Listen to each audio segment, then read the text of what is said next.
बिस्मिल्लाहिर्रहमानिर्रहीम। अस्सलाम वालेकुम नादरीन, मैं इमरान खान। पिछले वीलॉग में मैंने आपसे वादा किया था कि मैं आपको तफसीलात बताऊंगा कि पाकिस्तान खुदा न खास्ता अगर डिफॉल्ट कर जाता है तो ऐसी सूरत हाल में पाकिस्तान से कौन सी चीजें मांगी जाएंगी।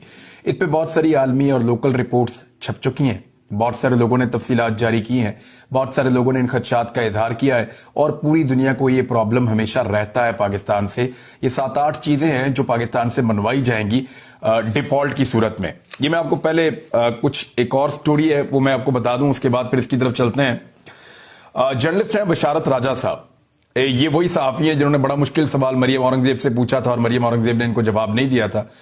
बड़े टफ जर्नलिस्ट हैं इस्लामाबाद के और इन्होंने एक खबर दी है। खबर मैं आपको बता देता हूं। आपको खबर दे रहा हूं कि जनरल बाजवा समरी समेत इस वक्त प्राइम मिनिस्टर हाउस में मौजूद हैं और जनरल बाजवा अपनी जिद पर अड़ गए हैं। यह कल शाम की खबर है कि जनरल साहिर शमशाद मिर्जा को chairman joint chief of staff और जनरल अजहर अब्बास को chief of the army staff लगाया जाए या वो होंगे। अगर यह ना हुआ तो 6 माह के लिए जनरल बाजवा मजीद एक्सटेंशन लेगा। ये इन्होंने बशारत राजा साहब ने लिखा है। इसके साथ मिलती जुलती एक खबर जो है इमरान मीर साहब ने लिखी है। जब मैंने जर्नलिज्म शुरू की तो उस वक्त इमरान मीर उस वक्त भी एक बड़े नामवर सहाफी थे और बड़ा इनका नाम है। दुनिया के पाकिस्तान के कई इदारों के अंदर काम कर चुके हैं और बड़े मकबूल एक जर्नलिस्ट हैं इमरान मीर साहब। वो लिखते हैं कि आर्मी चीफ की तकर्री पर इस्लामाबाद और पिंडी के दरमियान इत्तफाक राय नहीं हो रहा। नून लीग का एक नाम पर इसरार है और पिंडी की तरफ से वो नाम शामिल नहीं है।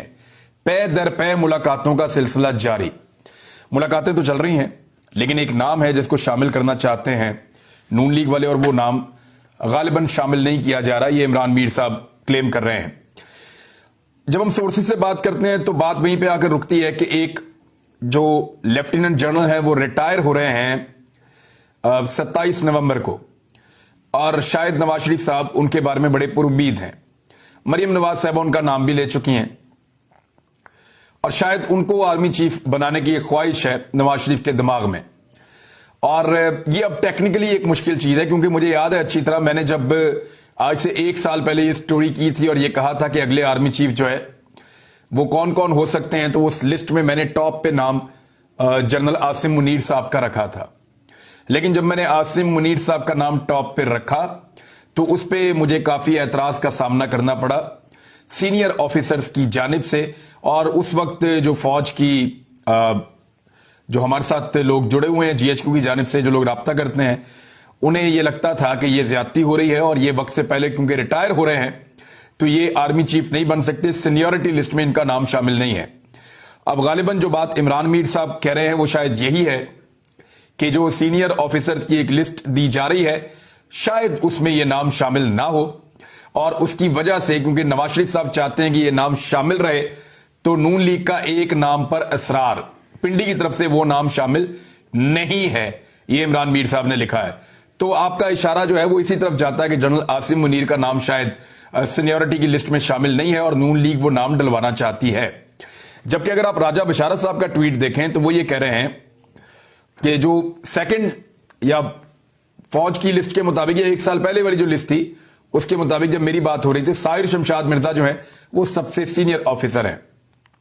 उनके बाद नंबर आता है जनरल अजहर अब्बास साहब का, फिर जनरल नुमान है तीसरे नंबर पे, नंबर 4 पे जनरल फैज हमीद हैं, नंबर 5 पे जनरल आमिर हैं।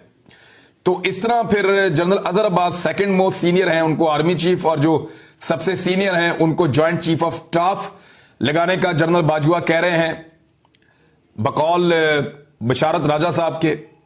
तो यह भी मुमकिन है लेकिन शहबाज शरीफ साहब और नवाज शरीफ साहब कुछ और सोचते हैं और जरदारी साहब अब इस अमल के अंदर हिस्सा लेने के लिए इस्लामाबाद पहुंच गए हैं।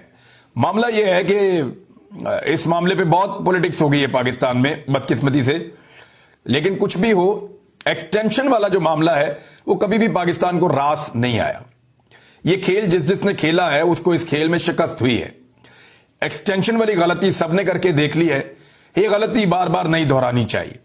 जनरल बाजवा को अगर अभी रुकना है और 6 महीने वाला तो वो तो मेरे ख्याल में इदारे के साथ एक अजीबोगरीब किस्म का मजाक हो जाएगा कि एक आर्मी चीफ सिर्फ इसलिए रुक रहे हैं कि उन्होंने पाकिस्तान में एक इलेक्शन करवाना है और नई हुकूमत आए और वो आकर फैसला करे कि पाकिस्तान का आर्मी चीफ कौन होगा। बेशक ये बात इमरान खान साहब ने की थी और इसको कुछ अंदाज के अंदर अप्रिशिएट भी किया गया था। मैं खुद भी पार्शली इससे एग्री करता हूं, लेकिन मेरे ख्याल में उसूली तौर पे जब आप जाएं और आप उसूल की बात करें तो फिर एक्सटेंशन नहीं होनी चाहिए। जो मौजूदा सीनियर लोग हैं उनमें से एक को आर्मी चीफ और एक को joint chief of the staff, chairman joint chief of the staff, उसको बनना चाहिए एक को। ये है जी अब तक इसके बारे में जो इत्तला आई मैंने आपके साथ शेयर कर दी है। अब आ जाए आप इस बात के ऊपर के जो पाकिस्तान खुदा न खास्ता अगर डिफॉल्ट करता है, जो 80% पे पहुंच गया है पाकिस्तान का इम्कान कि पाकिस्तान डिफॉल्ट कर जाएगा खुदा न खास्ता, तो उसमें पाकिस्तान को जब रेस्क्यू किया जाएगा आलमी इदारों की जानिब से और जब पैकेज अनाउंस किए जाएंगे तो वो पाकिस्तान से कुछ तो मांगेंगे। जंगों के बाद भी जब फ्री कैन बैठते हैं तो वो कुछ चीजें तय करते हैं, जैसे कि जापान के साथ बैठे थे कि आपका मुल्क ये नहीं करेगा, ये नहीं करेगा, ये नहीं करेगा, ये नहीं करेगा और ये करेगा। जैसे कि तुर्कों के साथ बैठे थे, 100 साल का मुआहदा हो गया, मुआहदा लौसान। इसी तरह पाकिस्तान को भी अगर पाकिस्तान खुदा न खास्ता डिफॉल्ट करता है तो फिर ये लोग बैठ के कुछ डिमांड्स करेंगे। वो डिमांड्स जो है वो बड़े अरसे से तैयार है, मैं आपके सामने रख देता हूं। सबसे पहला, अमेरिका और मगरबी ममालिक ये चाहेंगे कि भारत के साथ पाकिस्तान अपने मामलात को तय